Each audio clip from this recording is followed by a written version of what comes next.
So I did my disaster management paper on Serbia, which is a former country of Yugoslavia, which was dissolved in the 1990s, with Serbia becoming an independent nation in 2006.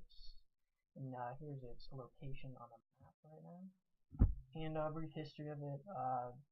Serbia came to be during migration of Slavic tribes to the Balkans in the 6th and 7th century AD, after which they began forming their own kingdoms and own unique identities, with the Serbs being defeated at Kosovo Plain in 1389 by the Turks and becoming under the control of the Ottoman Empire until the Balkans War around 1913. Yugoslavia was able to get some independence from the Ottoman Turks, but Yugoslavia still existed until around the 1990s with its breakup after the Cold War.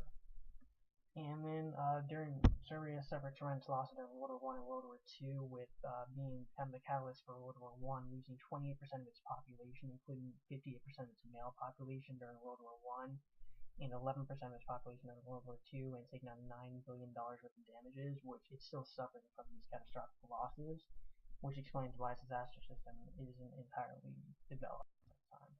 These are some just pictures of damages seen during World War I and World War II. And its history of disaster management started in 1876 with the Society of Red Cross, and then didn't really have any other form of disaster management until 1932, with the Navy and Army stepping in with the general instructions for the work and protection of the country in case of any attack from air.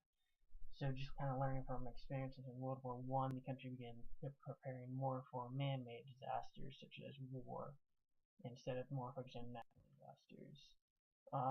This came to the forefront in 2014 when there was a series of floods and landslides that caused massive damage that was parallel seen during the Balkans War.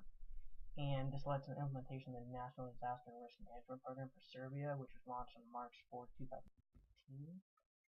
The system involves the Ministry of the Interior, Secretary for Emergency Management, all these different institutions within their government, as well as a national body called the National Civil Protection Authorities, which was mainly in charge of disaster management until 2015 with the implementation of its National Disaster Plan.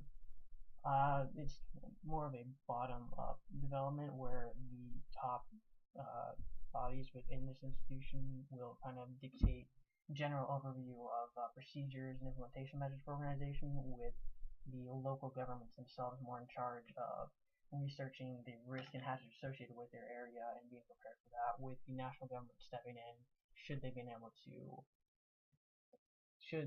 local government be overwhelmed. This therefore has a bottom-down approach. Its preparedness, it's mostly prone to earthquakes, floods, and extreme temperatures, floods being the most common and one of the most destructive as seen in 2014 floods. But it's also very prone to international civil and political hazards due to its location as kind of the crossroads between the north, south, east, and west of the world. The participation within the disaster management program consists of multiple government institutions as well as colleges.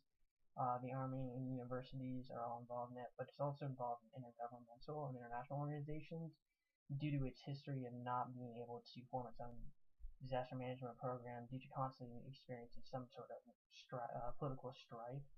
So it's had other governments being able to step in, most notably Austria, stepping in to actually help them overthrow the Ottoman Empire, and as well helping them out with their new disaster management plan. The potential obstacles to disaster management, mostly due to its troubled history with political strife.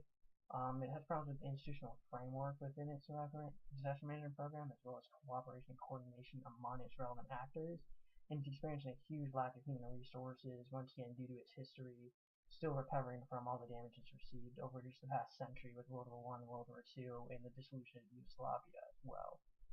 And so it's really lacking on human resources and necessary training for disaster management for this program to be effective.